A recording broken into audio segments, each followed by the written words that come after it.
Ma sœur et moi diplômés, mais mes parents n'ont payé que pour elle. Elle le méritait, mais pas toi. Ils sont venus à la cérémonie, mais leurs visages sont devenus blêmes quand. Ma sœur jumelle, Coralie, est assise à côté de moi, agitant nerveusement sa toque de diplômée. Je peux sentir le parfum cher de sa laque. Au premier rang, mes parents, Didier et Brigitte, rayonnent. Ils sont si fiers. Ils sont venus d'Amiens pour voir leurs 2 filles recevoir leur diplôme de l'Université de Lille. Ils ont payé pour Coralie. Chaque centime. Ses frais d'inscription, son logement au CTU, son nouvel ordinateur portable, ses vacances au ski. Tout. Quand j'étais désespérée, quand il me manquait 1500 € pour valider mon semestre, quand j'étais au bord de l'abandon, ils m'ont dit de me débrouiller. Les mots exacts de ma mère résonnent encore dans ma tête, froids et tranchants comme du verre brisé, elle le méritait. Toi, non. Ils pensent qu'ils sont ici pour une simple cérémonie. Ils pensent qu'ils sont venus assister à une formalité joyeuse, voir leurs filles identiques serrer la main du doyen et récupérer un morceau de papier. Ils n'ont aucune idée que je suis sur le point d'être appelé en premier. Ils ne savent pas que le doyen de la faculté, dans quelques minutes, va raconter mon histoire. La vraie. Pas celle de la famille parfaite d'Amiens avec les pulls assortis pour Noël. L'histoire d'une étudiante qui a réussi non pas grâce à sa famille, mais malgré elle. Une histoire de nuit blanche, de 3 boulots, et de faim. Une histoire de réussite bâtie sur une fondation de négligence. Je les regarde. Ma mère, Brigitte, ajuste son foulard de marque. Mon père, Didier, lui sourit, l'air nerveux mais fier. Ils se chuchotent des choses, sûrement sur la belle cérémonie, sur la chance qu'ils ont. Ils n'ont aucune idée que leur petite trahison silencieuse, leur favoritisme cruel caché derrière les portes closes de notre pavillon, est sur le point d'être exposé publiquement. Je ne ressens pas de colère. Je ne ressens pas de tristesse. Je suis juste fatiguée. Une fatigue qui pèse sur mes os depuis 20 ans. Mais je sais, dans 10 minutes, ma fatigue prendra fin. Et leur cauchemar commencera. Je reste assise. J'attends. Leurs visages fiers et souriants sont sur le point de devenir blêmes. Avant de plonger dans cette histoire, avant de vous raconter en détail comment leurs visages se sont décomposés, assurez-vous de liker cette vidéo, de vous abonner à la chaîne si ce n'est pas déjà fait. Et dites-moi dans les commentaires depuis quel coin du monde vous m'écoutez aujourd'hui, et quelle heure il est chez vous. J'aimerais vraiment savoir jusqu'où mon histoire voyage. Maintenant, laissez-moi vous ramener au début. Au commencement de cette injustice. Nous vivions à Amiens, dans un joli pavillon avec un jardin que mon père tondait chaque samedi, sans exception. Ma mère plantait des géraniums rouges le long de l'allée. Pour les voisins, nous étions la famille parfaite. Didier et Brigitte, et leurs jumelles identiques, Manon et Coralie. La photo de Noël était un rituel, nous portions des pulls assortis, souriant devant la cheminée. Une image parfaite. Un mensonge parfait. La perfection s'arrêtait à la porte d'entrée. À l'intérieur, la réalité était différente. Elle résidait dans les détails, ces petites choses que personne ne voit jamais. Quand nous regardions la télévision le soir, la main de ma mère, Brigitte, se posait toujours sur l'épaule de Coralie. Comme un papillon qui trouve sa fleur. Sa main ne se posait jamais sur la mienne. Quand mon père, Didier, rentrait du travail, Coralie courait vers lui en criant « Papa ». Il la soulevait dans les airs, son visage fatigué s'illuminant. « Ma princesse ». Quand je m'approchais, je recevais une petite tape sur la tête. « Bonjour, Manon ». Sa voix était gentille, mais distante. Fatigué. Pour Coralie, il n'était jamais fatigué. Pour moi, il l'était toujours. Plus tard, j'ai compris que ce n'était pas de la fatigue. C'était de la culpabilité. Et la culpabilité le poussait à m'éviter. J'étais l'aîné. De 4 minutes. 4 minutes qui sont devenues un gouffre de toute une vie. Le souvenir le plus clair, celui qui a tout défini, s'est produit quand j'avais 6 ans. Je grimpais au vieux chêne au fond du jardin. J'aimais grimper, j'aimais être seule là-haut. Coralie, elle, restait en bas, jouant avec ses poupées. Elle n'aimait pas se salir. Ce jour-là, je suis montée trop haut. Une branche a cédé. J'ai entendu le craquement sec, puis le vide. J'ai atterri lourdement. Un choc sourd. La douleur a explosé dans mon genou. J'ai baissé les yeux. Mon jean était déchiré. Et il y avait du sang. Beaucoup de sang. Une coupure profonde, la peau blanche ouverte. L'odeur métallique de mon propre sang m'a fait tourner la tête. J'ai pleuré, boitant jusqu'à la cuisine, laissant une petite traînée de gouttes rouges sur le carrelage propre. Ma mère était à l'évier. Elle s'est retournée. Son visage s'est durci. Manon. Regarde ce que tu as fait. Tu salis tout le sol. Elle n'a pas demandé si j'avais mal. Elle n'a pas regardé ma blessure. Elle a regardé le carrelage. Maman, ça fait mal. J'étais en sanglots. Elle a attrapé un chiffon sur le comptoir. Pas la trousse de secours. Un chiffon. Tiens, m'a-t-elle dit, en me le tendant. Va dans la salle de bain et nettoie-toi. Et nettoie le sol après. Mais maman. Tu es forte, Manon, dit-elle, sa voix tranchante.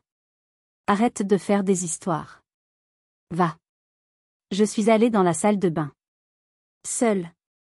Je me suis assise sur le bord de la baignoire, mes larmes se mélangeant au sang. J'ai pris la bétadine dans l'armoire. Le liquide orange a piqué si fort que j'ai mordu ma lèvre pour ne pas hurler. J'ai trouvé les pansements. J'ai fait de mon mieux pour refermer la plaie. J'avais 6 ans. Et j'ai appris à me soigner seule. 2 semaines plus tard. Le pansement était toujours sur mon genou, mais la douleur avait disparu. Coralie était sur le canapé, enveloppée dans une couverture. Elle a émis un petit reniflement. Justin. Ma mère est sortie en trombe de la cuisine, manquant de faire tomber une casserole. Oh mon Dieu, mon bébé. Qu'est-ce que tu as? J'ai froid, a chuchoté Coralie. Ma mère lui a touché le front. Elle est chaude. Didier. Apporte le thermomètre. Et une bouillotte. Ma pauvre chérie, tu couves quelque chose. Mon père est arrivé en courant. Qu'est-ce qui se passe? Ma princesse est malade? Ils se sont agités autour d'elle pendant 1 heure. Lui préparant un sirop chaud, lui mettant une couverture supplémentaire. Elle avait juste le nez qui coule. J'étais debout dans l'encadrement de la porte, mon genou bandé me lançait. J'ai compris ce jour-là. Ma douleur était un inconvénient.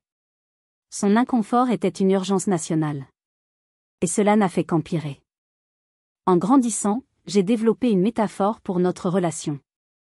J'étais la mauvaise herbe. La mauvaise herbe est robuste. Elle pousse n'importe où, même dans les fissures du béton. Personne ne l'arrose. Personne ne la félicite. On s'attend juste à ce qu'elle survive. Coralie était la fleur. Une belle fleur délicate. Tout le monde protège la fleur, l'arrose, la nourrit. Tout le monde sourit à la fleur. Notre 13e anniversaire a parfaitement illustré cela.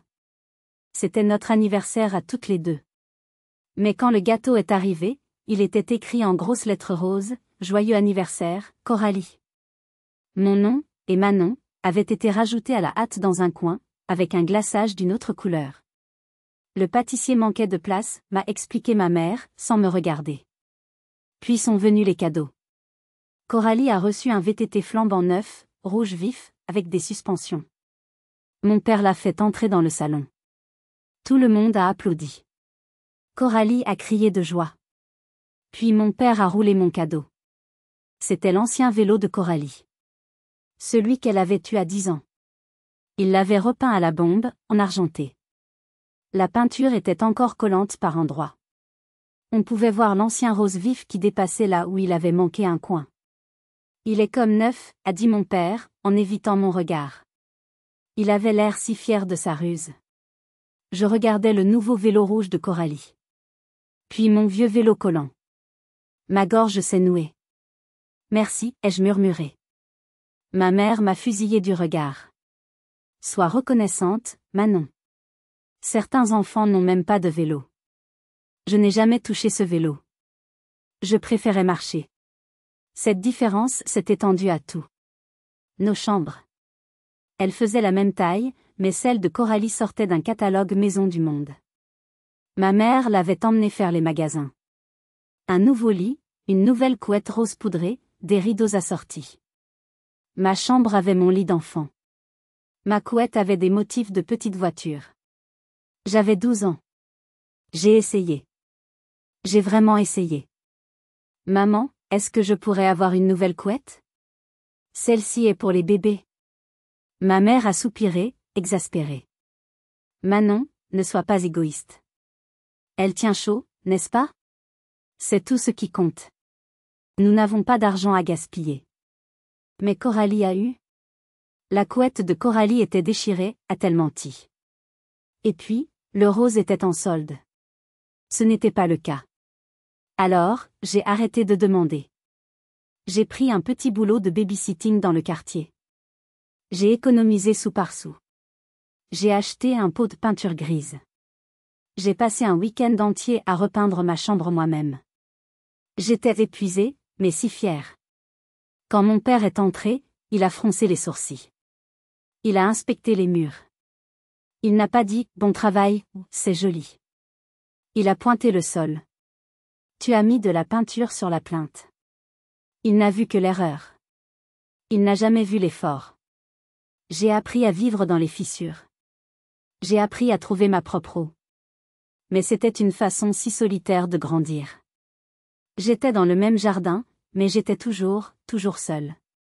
Et j'étais fatiguée d'être forte. Je voulais juste que quelqu'un voie que je saignais, moi aussi. Mais il ne regardait jamais assez longtemps pour le voir. Le lycée, a été le véritable tournant. J'ai compris que je devais partir. Loin. J'ai travaillé sans relâche. Je faisais du babysitting les soirs de semaine et je travaillais à la boulangerie du quartier le week-end, dès 5 heures du matin. L'odeur du pain chaud était ma seule consolation. J'économisais chaque euro. Coralie, pendant ce temps, vivait. Elle sortait avec ses amis, demandait la carte de crédit de ma mère pour s'acheter des vêtements chez Zara ou Kokai. Puis est venue l'année de terminale. Le stress de Parcoursup. J'avais un dossier impeccable. 18 de moyenne générale. J'ai postulé pour une classe préparatoire, prépa, prestigieuse à Paris, mais aussi, par sécurité, à l'Université de Lille. Coralie, avec son 12 de moyenne, a postulé uniquement à Lille, en licence d'économie-gestion. Elle a été acceptée. J'ai été acceptée à Lille aussi, et dans ma prépa à Paris. Pendant un instant, j'ai cru avoir le choix. Mais mes parents ont insisté. Paris? C'est si cher, Manon. Et si loin. Allez toutes les deux à Lille. Ce sera plus simple. Vous pourrez vous entraider. Je me suis laissé convaincre. Vous entraider. Quelle blague. J'aurais dû savoir. L'illusion s'est brisée une semaine plus tard. Un mardi soir. Je descendais chercher un verre d'eau. La porte de leur chambre était entr'ouverte. J'ai entendu mon nom. Je me suis arrêtée. Je n'aurais pas dû. C'était mon père, Didier. Sa voix était basse, inquiète. Brigitte, les frais d'inscription pour les deux, ça va être beaucoup d'argent. Surtout avec le logement. Ma mère a ri. Un petit rire sec, dédaigneux. Seulement pour Coralie, Didier. J'ai toujours prévu de tout payer pour Coralie. Elle a besoin de nous. Elle est si fragile. Il y a eu un silence. Un long silence lourd. Puis mon père a demandé, sa voix à peine un murmure, et Manon? J'ai retenu mon souffle. Brigitte a soupiré. Un soupir d'agacement. Comme si je n'étais qu'un problème de plus à gérer. Manon? Oh, elle est intelligente. Elle se débrouillera. Elle a son travail à la boulangerie. Elle a sûrement des économies, elle en a toujours. Mon père a répondu, oui, tu as raison. Elle est indépendante. Elle est forte. Je me suis agrippée au mur du couloir. Le plâtre était froid sous mes doigts. Mes jambes tremblaient. Il ne me faisait pas un compliment. C'était une condamnation. Ma force n'était pas une qualité à leurs yeux. C'était une excuse. Une excuse pour m'abandonner. Mon indépendance, que j'avais été forcée de construire brique par brique, était maintenant la raison pour laquelle il me laissait tomber. La récompense pour avoir été la fille parfaite, celle qui ne se plaint jamais, celle qui travaille dur, c'était d'être privée de mon droit d'être leur fille. Je ne suis pas retournée dans ma chambre. Je suis sortie dans le jardin, dans le froid de la nuit. Je me suis assise sur la balançoire rouillée. Je n'ai pas pleuré. J'étais au-delà des larmes. J'étais remplie d'une rage froide et pure. Cette nuit-là, j'ai regardé la maison. Cette maison parfaite. Et j'ai su. Je n'avais plus de famille. Quelques jours plus tard, ils ont organisé la grande réunion. Une mise en scène grotesque. Nous étions tous les 4 à la table de la cuisine. Mon père, Didier, se raclait la gorge, incapable de me regarder. Ma mère, Brigitte, a pris la parole, son visage rayonnant d'une fausse bienveillance. Les filles, nous avons discuté de l'aspect financier, a-t-elle commencé. Elle s'est tournée vers Coralie. Ma chérie, nous allons bien sûr payer l'intégralité de tes études à Lille. L'université, le logement, tout ce dont tu as besoin. Coralie a gloussé, déjà sur son téléphone, sûrement en train de l'annoncer à ses amis. Puis, ma mère s'est tournée vers moi. Son sourire était différent. Plus serré. Manon, dit-elle, posant sa main sur la mienne. Je l'ai retiré. Nous sommes si fiers de toi. Si fiers de ton indépendance et de ta maturité. Nous pensons que c'est une opportunité formidable pour toi. Une leçon de vie. En investissant toi-même dans ton éducation, tu en comprendras la vraie valeur. Elle faisait passer son abandon pour un cadeau. Pour une leçon de vie. Je l'ai regardé. J'ai regardé mon père, qui étudiait passionnément une tâche sur la nappe. J'ai regardé Coralie, qui n'avait même pas levé les yeux de son téléphone. Le silence s'est étiré.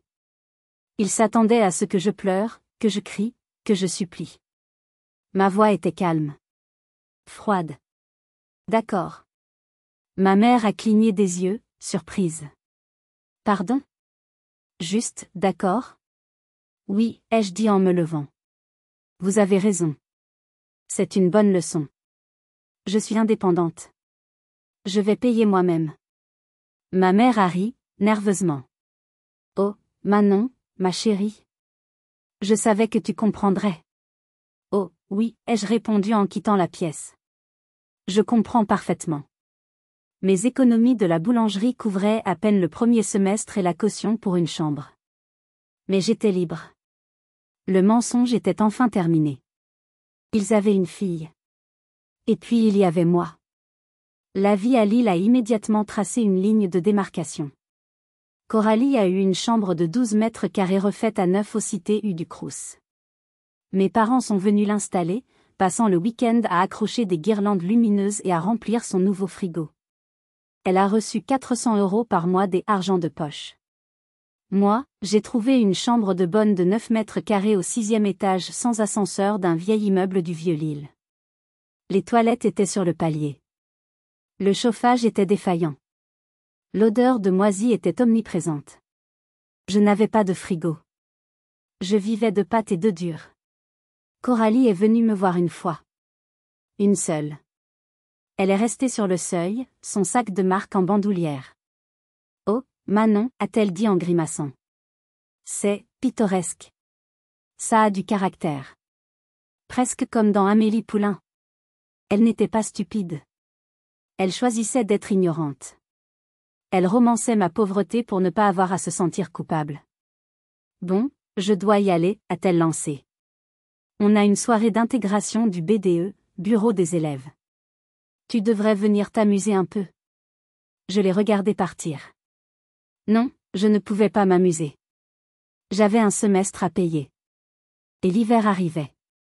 Ma vie est devenue un contre-la-montre permanent. J'ai trouvé 2 boulots.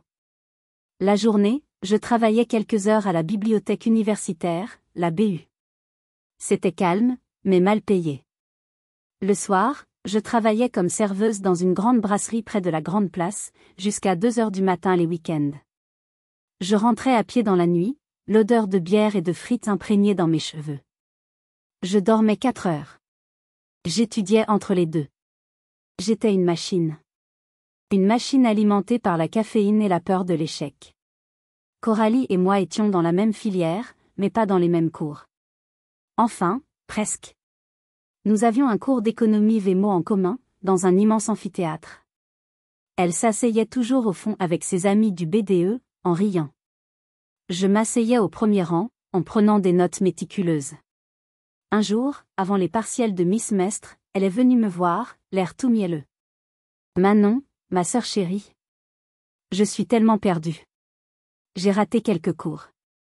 Tes notes sont si claires. Est-ce que je peux t'emprunter ton cahier, juste pour le week-end?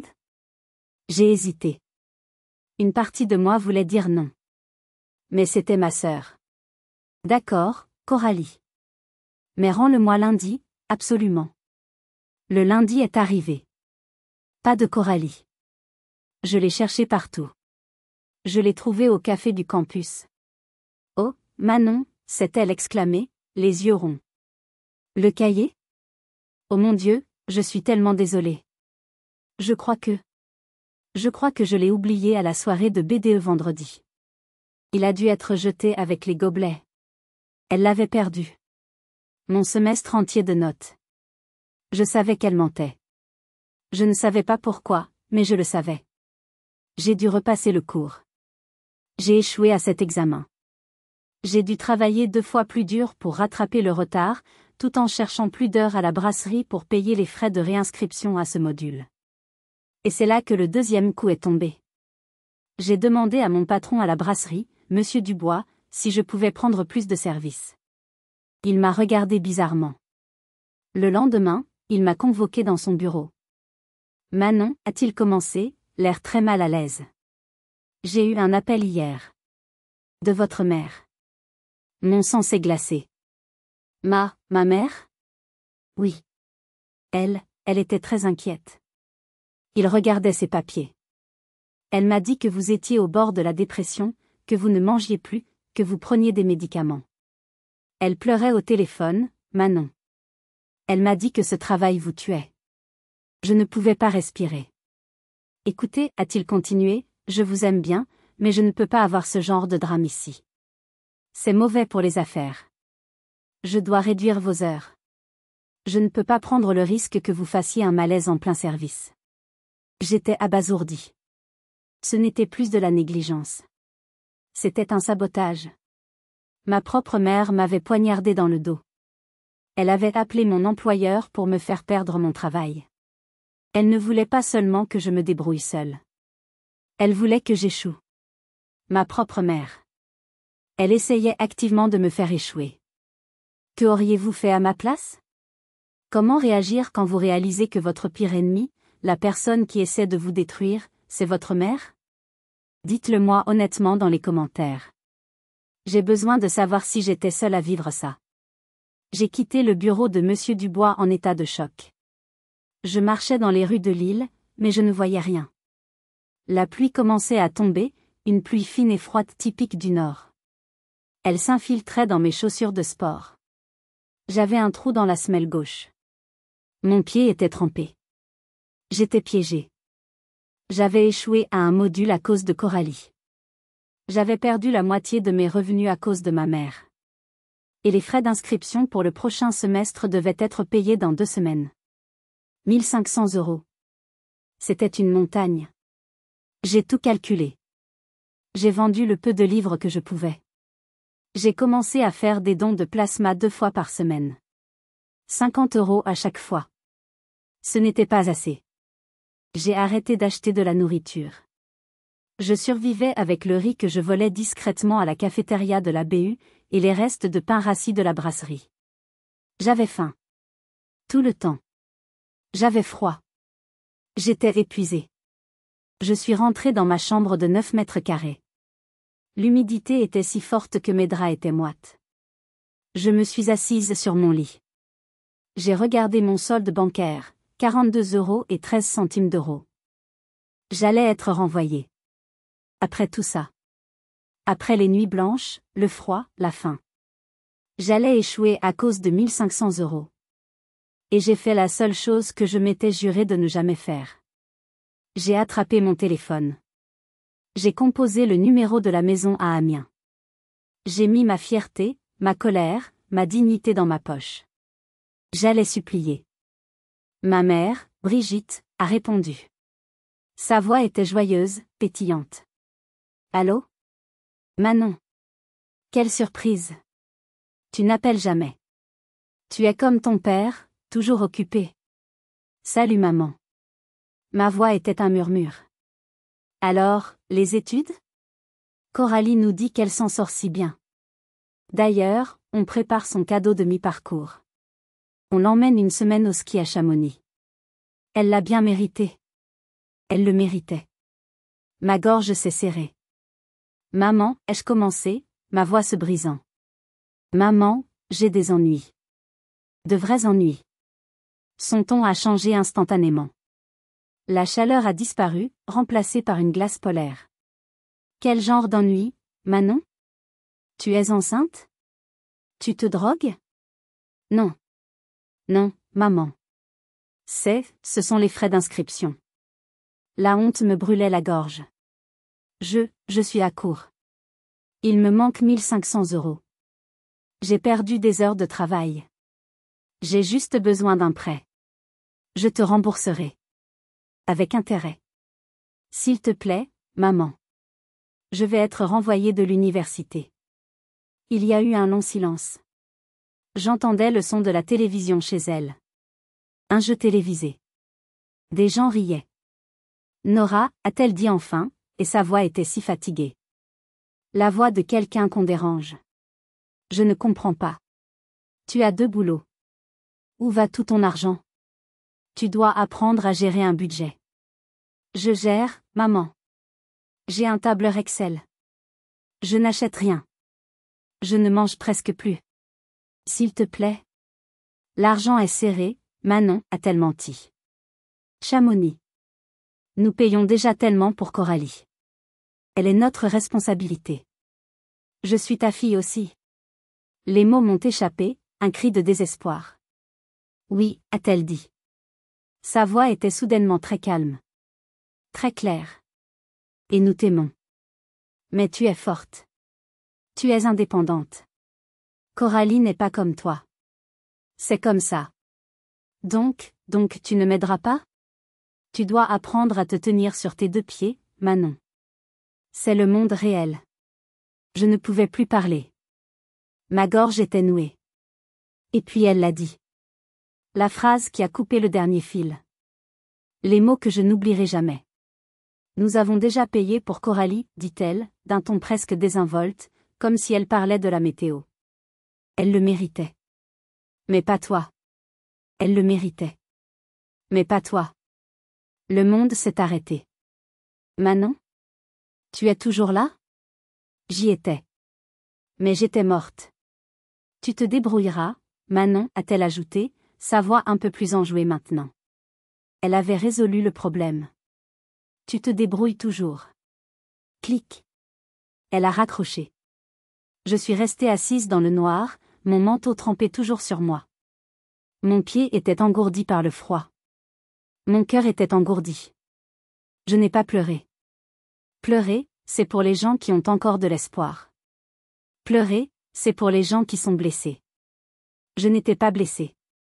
J'étais finie. L'enfant en moi, la petite fille de 6 ans qui attendait que sa mère voie sa blessure, la fille de 13 ans qui voulait un vélo neuf, l'étudiante de 20 ans qui espérait juste un peu d'aide, elle venait de mourir dans cet appel téléphonique. C'était fini. J'étais seule. Complètement et définitivement seule. Je suis restée assise dans le noir pendant 1 heure. La paralysie s'est dissipée, remplacée par une clarté froide, presque terrifiante. Je n'allais pas être renvoyée. Je n'allais pas échouer. J'allais me débrouiller.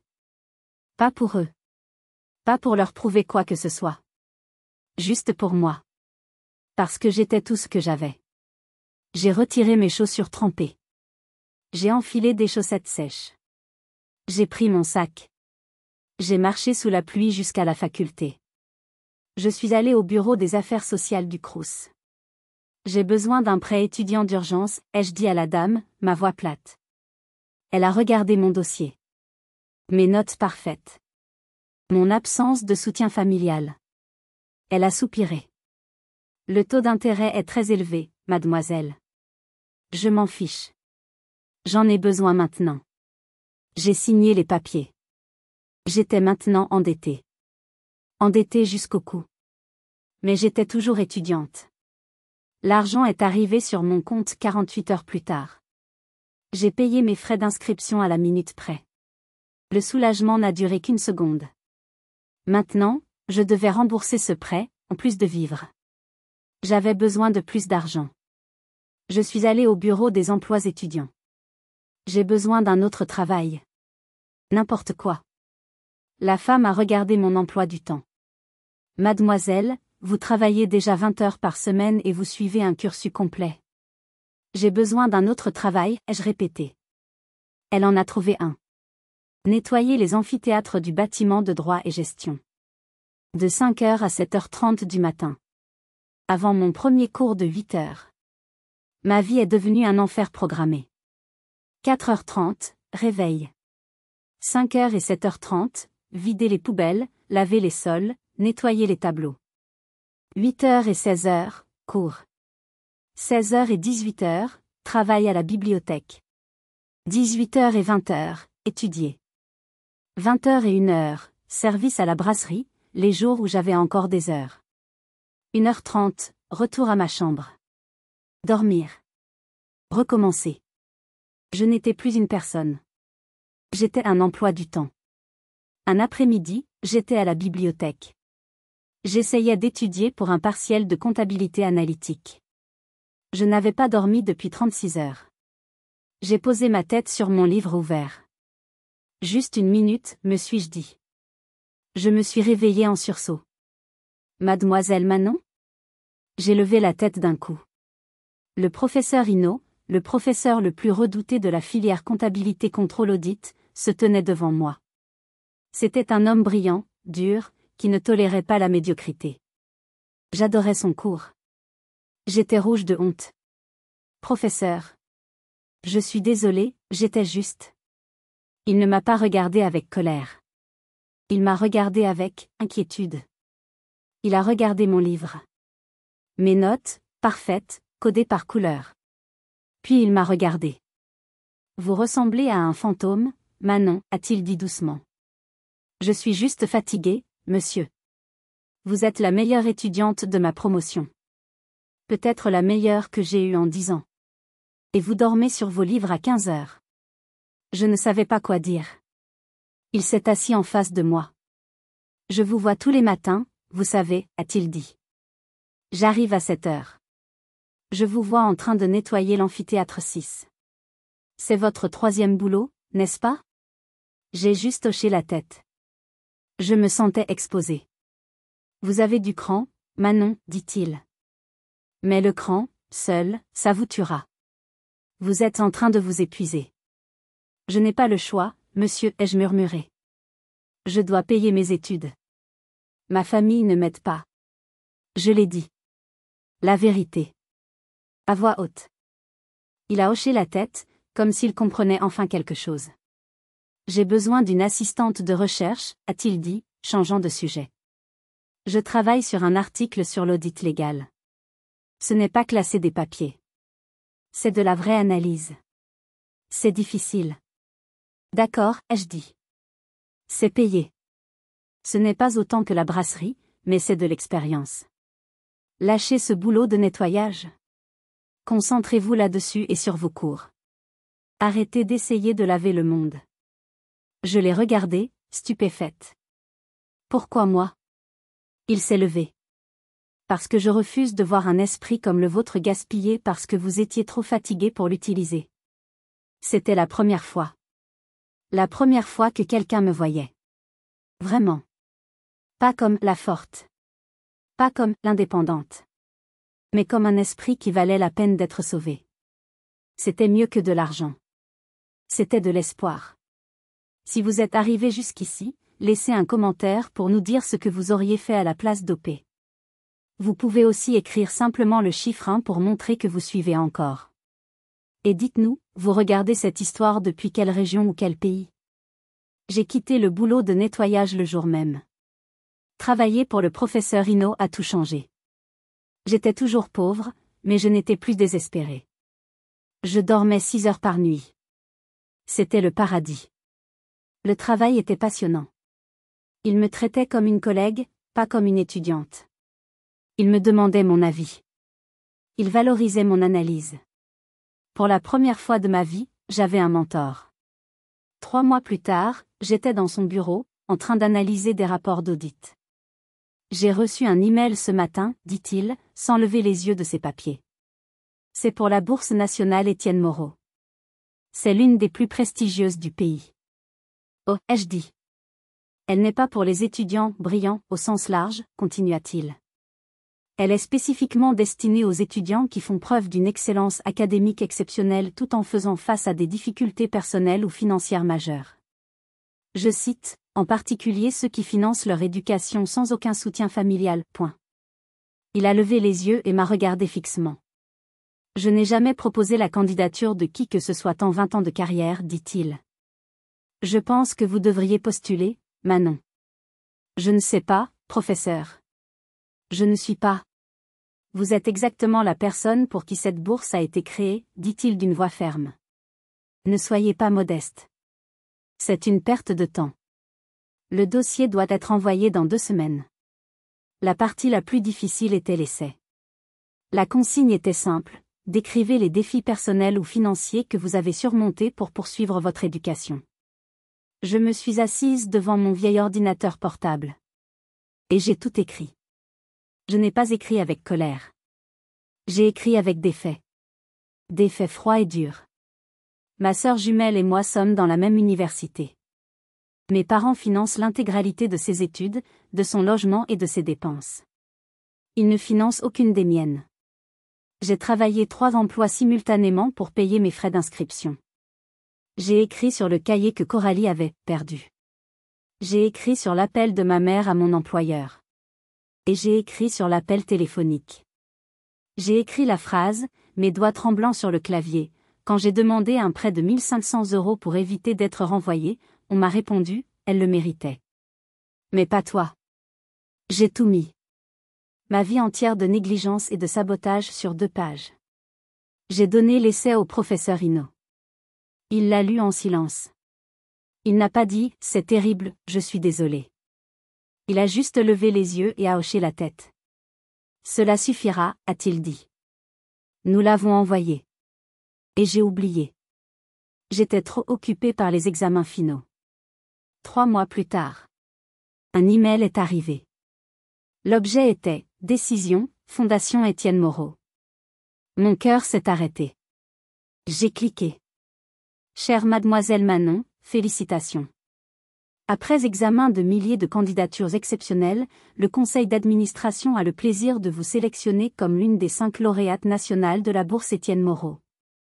Vous recevrez une bourse complète pour la totalité de vos frais de scolarité restants, une allocation de vie, bourse de vie, pour votre dernière année, et la Fondation prendra en charge le remboursement intégral de vos prêts étudiants existants. J'ai lu la phrase à nouveau. Remboursement intégral de vos prêts étudiants. C'était fini. Le combat était terminé. J'avais gagné. Je suis resté immobile dans ma petite chambre de 9 mètres carrés. Le seul bruit était le goutte-à-goutte du robinet des toilettes sur le palier. Puis, j'ai posé ma tête sur mon bureau. Et pour la première fois depuis que j'avais 6 ans, j'ai pleuré. Pas de tristesse. Pas de colère. De soulagement. J'ai réussi, ai-je murmuré dans la pièce vide. J'ai réussi. La bourse a tout changé. Ma dernière année d'études n'était pas une survie. C'était une vie. J'ai quitté mon travail à la bibliothèque. J'avais l'allocation de vie. Je n'avais plus que mon travail d'assistante de recherche pour le professeur Hinault. Pour la première fois, je pouvais juste étudier. Et c'est ce que j'ai fait. Je n'étais plus un fantôme fatigué. J'étais présente. Je me suis inscrite à la junior entreprise de notre faculté, l'une des organisations étudiantes les plus prestigieuses, qui fonctionne comme un cabinet de conseil. J'ai été élue présidente. J'ai planifié des conférences. J'ai rencontré des PDG. J'ai commencé à recevoir des offres d'emploi avant même d'être diplômée. Les Big Four, les 4 plus grands cabinets d'audit au monde, PwC, Deloitte, m'ont tous fait venir à Paris, à la Défense, pour des entretiens. Moi, la fille aux chaussures trouées, je prenais le TGV en première classe, tous frais payés. J'ai terminé mon année. J'ai été nommée major de promotion, avec une moyenne de 19/20. Pendant ce temps, Coralie était Coralie. Elle a lutté pour obtenir son diplôme. Elle se plaignait constamment. Tu te rends compte? J'ai 11,9 de moyenne. Juste 0,1 point pour avoir la mention assez bien, et ce vieux Hino refuse d'arrondir. C'est tellement injuste. J'ai juste hoché la tête. C'est dur, Coralie. Puis, 2 semaines avant la remise des diplômes, j'ai reçu une invitation officielle. Pas la grande cérémonie, non. Une cérémonie d'excellence spéciale, organisée par le doyen. Un événement plus petit, le matin même, pour les grands donateurs, les professeurs émérites, et les lauréats des prix majeurs. La Fondation Étienne Moreau y serait. Je devais y être. Et je devais inviter ma famille. C'était le moment. Le dernier acte. J'ai appelé la maison. Ma mère, Brigitte, a répondu, sa voix toujours aussi joyeuse. Manon. Nous sommes si excités pour la remise des diplômes. On a déjà réservé l'hôtel. Et devine quoi? On offre un voyage en Grèce à Coralie comme cadeau. Un mois entier. Elle l'a tellement mérité, elle a travaillé si dur. J'ai souri. Les mots ne me blessaient plus. Il n'était que du vent. C'est génial, maman. Écoute, la cérémonie principale est à 14 heures. Mais il y a un petit événement avant. Une sorte de pré-cérémonie à 10 heures, dans le grand auditorium. Vous devriez venir à ça aussi. Oh. Qu'est-ce que c'est, ma chérie? Juste, quelques prix départementaux, ai-je menti. Je dois être présente. Ce sera peut-être un peu ennuyeux, mais bon. Oh, eh bien, si tu dois y être, nous serons là. Au premier rang, dit-elle, toute excitée. Je veux une belle photo de toi et Coralie dans vos toges. Parfait, maman. Je vous vois là-bas. J'ai raccroché. Le piège était tendu. Le jour J. Un matin de juin frais et ensoleillé. J'ai enfilé ma toge noire. J'ai regardé mon reflet dans le petit miroir fissuré de ma chambre de bonne. J'avais l'air de n'importe quelle autre étudiante. Mais je ne me sentais pas comme elle. J'étais calme. Je suis arrivée au grand auditorium. Ma famille était déjà là. Comme promis, au premier rang. Ma mère, Brigitte, portait une robe à fleurs criardes et un chapeau qui semblait déplacé. Mon père, Didier, était dans son meilleur costume bleu marine, l'air nerveux. Coralie, bien sûr, était en train de prendre des selfies, faisant la moue dans sa toge. Manon. Par ici, m'a-t-elle appelé. J'ai secoué la tête. Je ne peux pas. Je dois m'asseoir devant. J'ai montré la section réservée aux lauréats. Oh, a chuchoté ma mère, assez fort pour que tout le rang l'entende. Regarde, Didier, elle est dans la section d'honneur. Ils rayonnaient.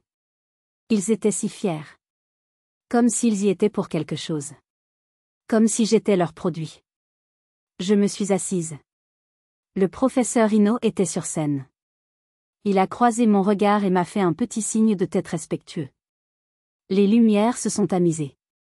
Le doyen de la faculté, le docteur Prévost, s'est approché du pupitre. Bonjour à tous, dit-il, sa voix résonnant dans le silence. Nous sommes réunis aujourd'hui pour célébrer l'excellence. Nous avons beaucoup d'étudiants brillants, mais aujourd'hui, nous honorons ceux qui sont vraiment exceptionnels. Mes parents applaudissaient poliment. Notre première présentation, continua le doyen, est l'un des plus grands honneurs de notre université. La bourse nationale Étienne Moreau. J'ai vu ma mère se pencher vers mon père, l'air impressionné. Cette bourse, dit le doyen, ne récompense pas seulement une moyenne générale élevée. Elle récompense la résilience. L'indépendance. Elle est décernée à des étudiants qui ont atteint l'excellence tout en faisant face à des défis personnels et financiers profonds. Je ne regardais pas le doyen. Je regardais ma famille. Le sourire de ma mère est devenu un peu plus petit. Elle applaudissait toujours, mais plus lentement. Le doyen a poursuivi, sa voix devenant plus sérieuse. La lauréate de cette année est un véritable exemple de cet esprit. Cette étudiante est arrivée à notre université avec un dossier académique parfait, et elle a maintenu ce dossier parfait, obtenant aujourd'hui son diplôme avec une moyenne de 19/20. Mon père a regardé ma mère. Son sourire avait disparu. Il avait l'air confus. Elle a accompli cela, dit le doyen, et sa voix s'est faite plus forte, tout en occupant plusieurs emplois pour financer l'intégralité de ses études. Elle a accompli cela sans aucun soutien financier de sa famille. C'était là. La phrase. J'ai entendu le hoquet aigu de ma mère. C'était si silencieux, mais dans l'auditorium attentif, c'était comme un coup de feu. La couleur a quitté son visage. Elle est devenue blanche comme un linge. Sa main, qui était levée pour applaudir, s'est figée dans les airs. Mon père a ouvert la bouche. Il avait l'air d'avoir reçu une gifle. Il me regardait, puis regardait le doyen, puis me regardait à nouveau, incrédule. Coralie. Elle avait son téléphone levé, mais il tremblait. Sa main tremblait. Elle l'a lentement abaissé. Son visage joyeux et bronzé était maintenant un masque de confusion totale. Cette étudiante a fait preuve d'un cran et d'un caractère que nous voyons rarement, a conclu le doyen. C'est mon immense honneur d'appeler mademoiselle Manon, sur scène. Les applaudissements ont été assourdissants. Tous mes professeurs, les donateurs, les autres étudiants d'honneur, ils se sont tous levés. Une ovation debout. Sauf 3 personnes au premier rang. Je me suis levée. Calmement. J'ai monté les marches. J'ai serré la main du doyen. Il m'a remis le grand cadre en bois. Je me suis retournée. J'ai fait face à l'auditorium, tenant mon prix. Et j'ai regardé directement le premier rang. J'ai regardé le visage horrifié et pâle de ma mère. J'ai regardé les yeux choqués et vides de mon père.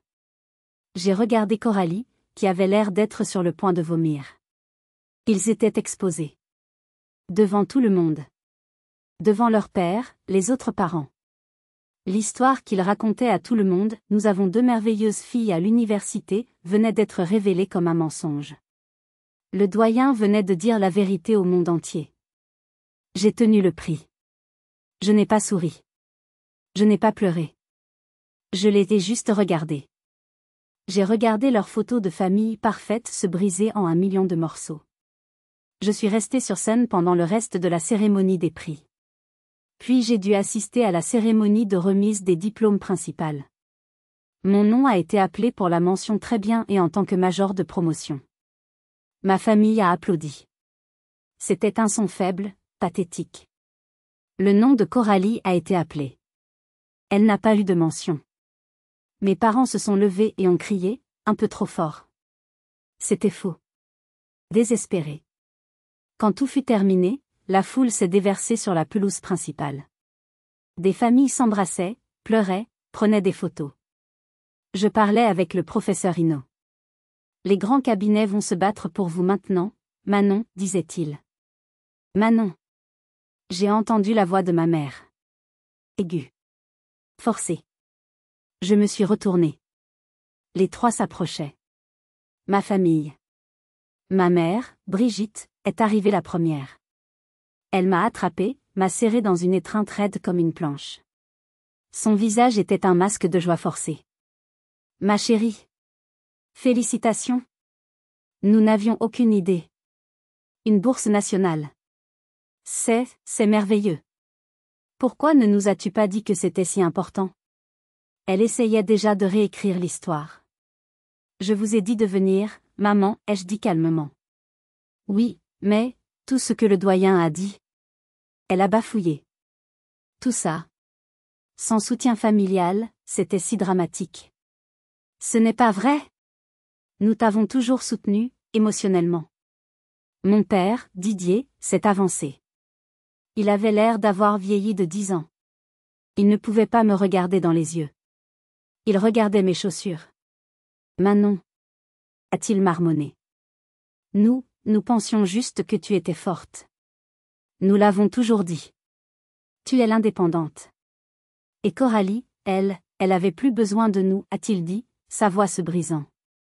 Et moi non, ai-je demandé. Ma voix était un murmure, mais elle a tranché l'air. Je n'avais pas besoin d'un père? Il n'avait pas de réponse. Il a juste regardé le sol, honteux. Puis Coralie a parlé. Elle se cachait derrière mon père. Je ne savais pas, Manon, a-t-elle pleuré. Je te jure, tu semblais toujours bien. Juste, occupée. Je me suis tournée vers ma jumelle. Tu ne savais pas? Ou tu as choisi de ne pas savoir, Coralie? Quand tu as perdu mon cahier? Quand tu profitais de l'argent qui aurait dû être pour nous deux? Tu n'as jamais posé de questions. C'était plus facile comme ça. Elle a reculé, comme si je l'avais giflé. Il se tenait là. Ma mère, furieuse et exposée. Mon père, brisé et honteux. Ma sœur, en larmes et coupable. Et moi, je ne ressentais plus rien. La colère qui m'avait consumée pendant 20 ans avait disparu. J'étais vide. Et j'étais libre. Je dois y aller, ai-je dit. Il y a une réception. Attends, Manon, a crié ma mère, en essayant de me retenir. J'ai fait un pas en arrière. Non. J'y vais. Je leur ai tourné le dos. Je suis partie. Je n'ai pas regardé en arrière. À la réception du doyen, une femme en tailleur chic est venue directement vers moi. Mademoiselle Manon? Je suis de chez PwC, à la Défense. Nous avons été très impressionnés. Nous n'embauchons pas seulement des notes, nous embauchons du caractère. Elle m'a tendu une enveloppe. Ceci est une offre formelle. Un CDI. Le salaire est indiqué. Il y a aussi une prime de bienvenue conséquente. J'ai regardé le chiffre. C'était plus que ce que mon père gagnait en un an. J'accepte, ai-je dit. Ce soir-là, dans ma chambre de 9 mètres carrés, je faisais mes cartons.